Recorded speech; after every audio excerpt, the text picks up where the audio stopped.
Свой 73-й день рождения сегодня отмечает президент страны. С этим праздником Владимира Путина от имени всей республики поздравил Ради Хабиров. Он поблагодарил главу государства за внимание к Башкортостану и помощь в реализации крупных инфраструктурных проектов. А также подчеркнул, что благодаря такой поддержке регион уверенно продолжает движение вперед. Мой коллега вспомнил самые яркие моменты, связанные для республики с президентом.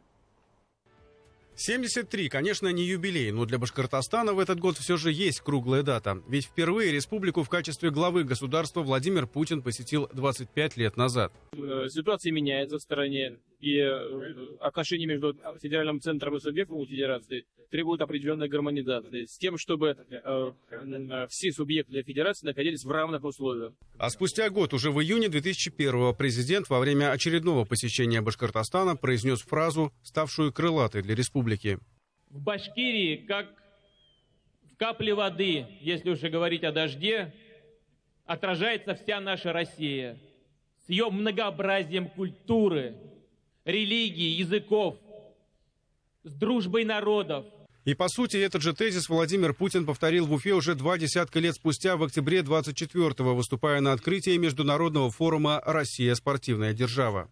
Мы собрались в Уфе, столице Башкирии, одного из наиболее самобытных регионов нашего многонационального отечества. Хочу также поблагодарить за огромный вклад в развитие нашей большой страны. Ее ратные, трудовые, научные и спортивные триумфы. Достижение региона неразрывно связано с поддержкой президента. Благодаря ей в Башкортостане реализуют крупные инфраструктурные проекты и стройки, важнейшие для жителей региона. Уфа действительно один из крупных центров образовательных в стране. С удовольствием приеду в Башкортостан. Действительно, у вас добрая земля и очень радушные люди.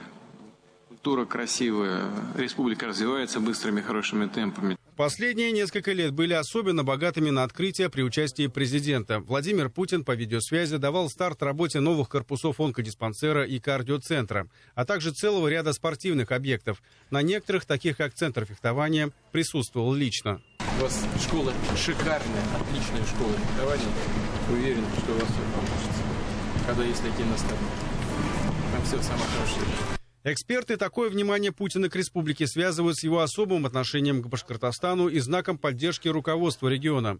Другая сторона всех официальных совещаний президента – общение, что называется, с простыми жителями – рабочими, строителями, учителями и военнослужащими. Во время Отечественной войны 1812 года Башкирия почти целиком посадила все мужское население с 15 лет на коня, вооружила и отправила на борьбу с врагом.